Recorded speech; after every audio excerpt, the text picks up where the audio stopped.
Oh no. Oh no, is it actually doing it? Did you are you doing it? Oh my god. Oh my god. Oh man. Ooh.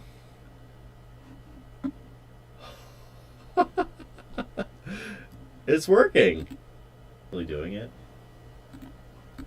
Oh my god, I've got a little delay there, but that's not too shabby. This is amazing. Okay, so I think I actually managed to get OBS working. Enough video to maintain smooth streaming. Oh no, they're going to experience buffering. Okay. So it looks like there's some buffering.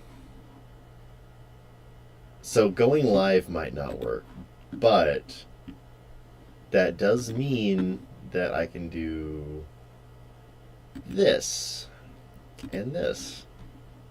That should, yeah, okay, that gives me this. So I can minimize this. Just kind of put it in the corner here. I wonder,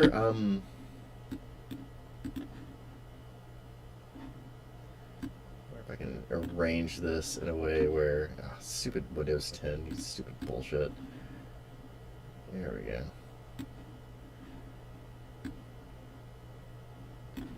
Oh no, did that make it smaller? Oh, fuck, it really did. That sucks. Okay, well, how am I gonna do this? Maybe if I feng shui this a little bit differently. Oh, god damn it. Listen, Windows 10, you gotta stop being a piece of shit about this. You just gotta stop that. Okay, how are we looking? That looks fine. Okay, that's fine. Okay, so here we go. I'm still getting this set up. I've never actually done this before. I'm using OBS here to try to stream, and apparently I'm live streaming right now. I'm just working it through with the YouTube Studio, and I'm just gonna sit here and crack my knuckles and fart and fuck around with this until it looks good, and then I'm gonna see if it turned out okay. And I might actually keep this recording. I actually already did a live stream where I didn't have OBS up and I couldn't do screen sharing, but now I can do screen sharing, so I'm very excited about this. All right, so I want to make sure I'm keeping all of the wonderful people that have paid me money really in the loop in terms of the writing. Unfortunately, as you may be noticing from my diminishing furniture behind me, I'm actually in the middle of moving. Moving this week and next week, I'm going to be moving into a new place. I'm going from a crappy trailer to a very nice apartment. So it's a significant step up for me. Excuse me. I'm very excited about it, but it means it's sort of hard to get invested in doing anything here, so I've just been fucking around and just moving little things here and there. And yeah, my sleep schedule has unfortunately suffered because of the whole polar vortex thing, so I'm trying to get back on track with that. And then today, I felt really shitty all day, and now I feel like I might be getting sick. And that's like exactly the perfect fucking time to get sick, is when you're in the middle of moving. So yeah. Anyway, I need to start getting kind of disciplined with consistently making content with people, and I think that, like, I'm a pretty sociable dude. Like, I like talking to people, and that sort of thing. So it kind of helps my creative process if I have the ability to do something that kind of distracts me a little bit. And what I have been doing pretty consistently is like alt tabbing to like Discord or Twitter or Facebook or something and like chatting with people, but it's not really scratching the right itch. Like, I need to talk. Like, talk. And it also helps me because I verbalize a lot when I think and create. And so it's really helpful to just like look at what I'm writing and just sort of mutter about it while I'm doing it. And it's really weird to do that in an empty room where no one's listening, but it's a little less weird apparently if you put that on the internet for the entirety of the world to look at. Instead of fart a little bit there. Anyway, so today, as you can see, I'm working on the Courtier's art, and I redid. Let me see. Okay, let me start at the start here. So the basic thing with the Courtier that I've been monkeying with is like how the emotional imbalances fit into the game.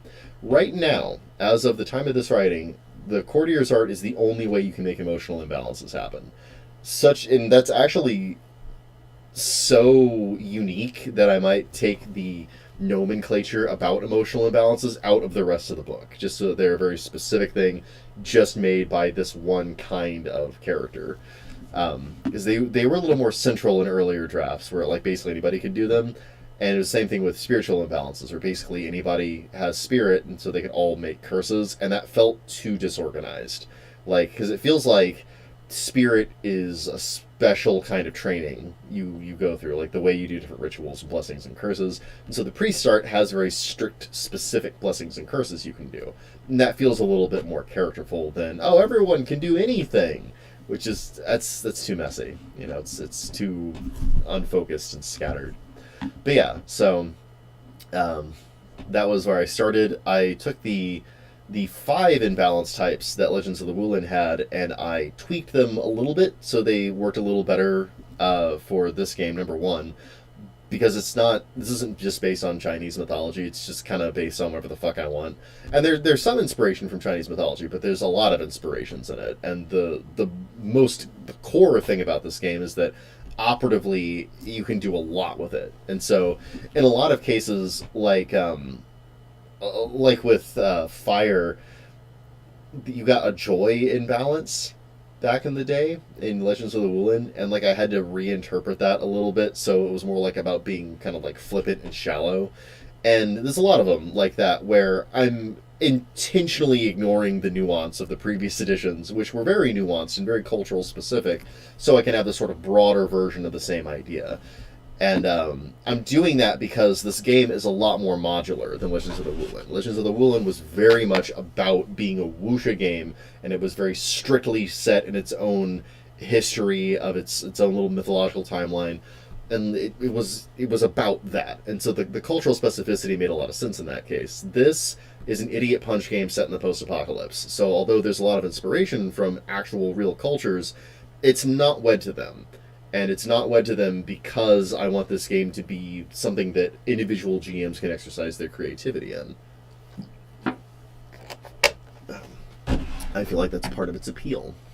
It's quite a hobbyist game in that way.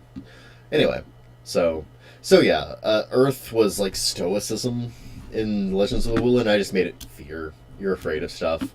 Fear is a little easier to wrap your mind around. You're scared. You're a scared guy.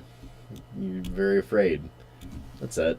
And there's less nuance to that. It's a little less galaxy brain, but it's definitely. There's no question about what it does. You're never going to be like, well, is he really being stoic? I don't know. Like, that's never going to happen. There's never going to be a point where someone's not on the page of he is being scared right now. Because if he's acting scared, it's such a basic fundamental way of acting, of avoiding the thing you're scared about, or going apoplectic or catatonic or otherwise losing your shit whenever you see the thing that scares you. It's really easy to and because there's not one strict way you have to behave, there's a way to creatively interpret that, which I think is fun. And that's actually kind of the thing that the whole reason for putting like the dramatic you can role play it out element of all the imbalances is so that will happen. And so if you're like, they need to be a drawback, they need to really force you to be creative, but you're also inviting that because you're choosing that over just losing dice, which is a little lame, but you can kind of just tank it. That's the paradigm in which those were designed. So I like that. I like that it just makes you scared, and they're all a lot simpler and more approachable like that. Some of them maybe not so much. I still think being over logical seems a little bit, I don't know, that doesn't seem like a huge drawback to me. Maybe it's because I'm kind of hyper analytical, so I tried to make it so that you had to think to first principles on every single action, so it was like reductively useful to be that logical. I don't know if that makes sense to anyone else. I'll run it by some proofreaders. Anyway, the next thing that you can do, actually let me see if that does what I want it to do. It does not. It did not do what I wanted it to do. Okay, I'm going to redo this. The next thing is, and I've been working on the domain actions for this very reason. I actually took a break from doing the Gepkala to do the domain actions, or to just do the domain rules, so I could write this little chunk right here, the Bidding the Emperor's Ear chunk. Actually, I like that nomenclature a lot. I like that it's called that, and it doesn't have like a weird name. I don't like the way it's formatted, though, so I'm just going to change that formatting really quick, because that bothers me. And I find that hitting custom spacing and then just going to 0 fixes this. There we go. That's what Daddy likes. Yeah. Meh. That's how we do. I should be fixing this. Healing emotional trauma. There we go. Due to your extensive knowledge of the human heart and your delicacy at manipulating the psyche, you are able to heal traumas and phobias that you inflict on others. Yeah, you'll note that I can't spell or type at all.